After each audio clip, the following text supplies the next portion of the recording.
Good morning and welcome to the Vicarage here at Penn. Hope this finds you well and cheerful on this Tuesday morning. Well, I'm going to cut to the chase this morning because I'm going to try and explain to you what I think is one of the strangest and most difficult to understand bits of the New Testament. It's Luke's Gospel, chapter 22, and I'm reading at verse 31. Now, give you the all-important context. This is the Last Supper. This is the meal Jesus has with his friends on the night before he dies. They've had their meal. Judas has left, and this is kind of the last bit of the Last Supper. If you like, they've had their pudding, their afternoon drinks and cigars. Not really. They've had the meal is finished, and they're about to leave. And Jesus is about to go to the Mount of Olives. And these are the last few words before he goes. And it's Luke's Gospel, chapter 22, and I'm reading at verse 31. And Simon here is the one we know as Peter. Simon, Simon, listen. Satan has demanded to sift all of you like wheat. But I have prayed for you, that your own faith may not fail, and that you, when you've turned back, strengthen your brothers. And he said to him, Lord, I'm ready to go with you to prison and death. Jesus said, I tell you, Peter, the cock will not crow this day until you've denied 3 times that you know me. He said to them, when I sent you without a purse, bag or sandals, did you lack anything? They said, no, not a thing. He said to them, but now the one who has a purse must take it, and likewise a bag, and the one who has no sword must sell his cloak and buy one. For I tell you, the scripture must be fulfilled in me, and he was counted among the lawless. And indeed what is written about me is being fulfilled. They said, look, here are 2 swords. He replied, it is enough. And this is the word of the Lord. Thanks be to God. Now, the bit about Peter's denial, we'll look at that in the next couple of days. But it's the second bit I want you to get, because it just isn't very Jesus-like. Here's a guy who's been telling everybody to not have a bag and to travel light, and all of a sudden he's telling everyone to get one. Here's a man who's a man of peace. All of a sudden, he's supposed to beat swords into plowshares. All of a sudden, he's telling everyone to go and buy a sword. It doesn't kind of make sense. It sort of jars. Men of God are not supposed to carry weapons. I mean, to this day, padres in wars don't carry weapons. It's not how it works. But yet here we have Jesus telling everyone to, having said not buy a bag, to go and buy a bag, and all of a sudden, to live peaceably, all of a sudden to go and buy a sword. And it jars. And I think it kind of jars, and I think it's kind of meant to. I think the point Jesus is trying to make here is that bit when he says, the scripture is being fulfilled in me. I think that's what he wants us to see. He wants us to see that the Old Testament prophecies are being fulfilled in him, that he is the one they've all been waiting for. And the quote there is from Isaiah chapter 53.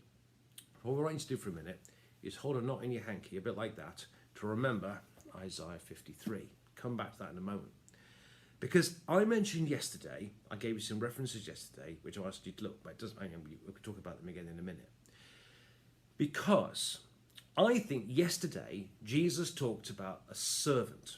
And it's interesting, he keeps mentioning the word servant. Again, he mentions it 3 times in one paragraph. And I think the word servant is very important. Because I think it goes a bit like this. You know when you're reading a piece of text on a computer screen, and you see a word in blue, and you click on that word blue, and it opens up a link to some more information somewhere else. So that one word, you click on that one word, and it opens wide to you a whole new web page, a whole new information. Well, I think what Jesus is trying to see is that the word servant, it's a bit like if you were to, metaphoric in the Bible, click on the word servant, it takes you back to the Old Testament. Because there are 4 what they call servant songs in the prophet, in Isaiah's reading, and I think what Jesus is saying here is that the servant songs, the servant is him. That he is the one they've all been waiting for. That the scripture is being fulfilled in him. Now, interesting, the last of those servant songs is Isaiah 53. Remember that. So I think what Jesus is saying here, by getting them slightly embarrassed, if you like, with the way he gets them to buy, 2 swords is enough, so it's kind of, I think what he's getting people to see is that Isaiah 53 is being fulfilled in him. So what I think this passage is doing, it's like that blue hyperlink on the screen. It opens up to us a whole lot of new information about Jesus. That the servant songs in the Old Testament were written about Jesus. And Jesus is saying is his passion, his suffering, and his death, he is the servant of God, and it's being fulfilled in him. Now what I'd like to do now is I'd like to just finish now by reading you the last of the servant songs. It starts at Isaiah 52 verse 13, and I'm going to read you right through to the end of chapter 53. And when you hear this, just think Jesus. See, my servant shall prosper. He shall be exalted and lifted up and be made very high. Just as there were many who were astonished at him, so marred was his appearance beyond human semblance, and his form beyond that of mortals. He shall startle many nations. Kings shall shut their mouths because of him. For that which he had not been told before they shall see, and that which they had not heard they shall contemplate. Who has believed what we have heard, and to whom has the arm of the Lord been revealed? For he grew up before him like a young plant, like a root out of dry ground. He had no form or majesty that we should look at him, nothing in his appearance that we should desire him. He was despised and rejected of others, a man of suffering and acquainted with iniquity. And as one from whom others hide their faces, he was despised, and we held him of no account. Surely he has borne our infirmities and carried our diseases. Yet we accounted him stricken, struck down by God and afflicted. But he was wounded for our transgressions, crushed for our iniquities. Upon him was the punishment that made us whole, and by his bruises we are healed.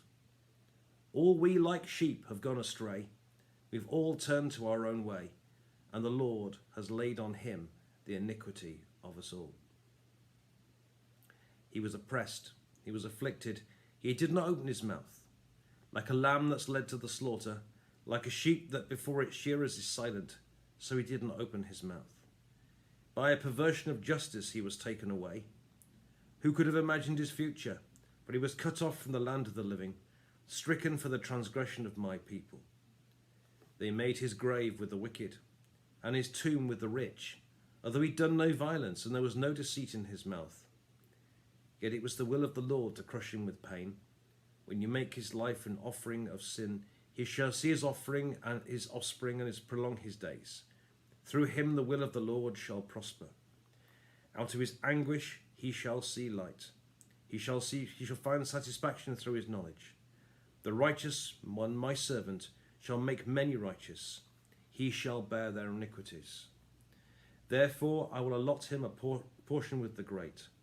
He shall divide the spoil with the strong, because he has poured out himself to death, and was numbered with the transgressors.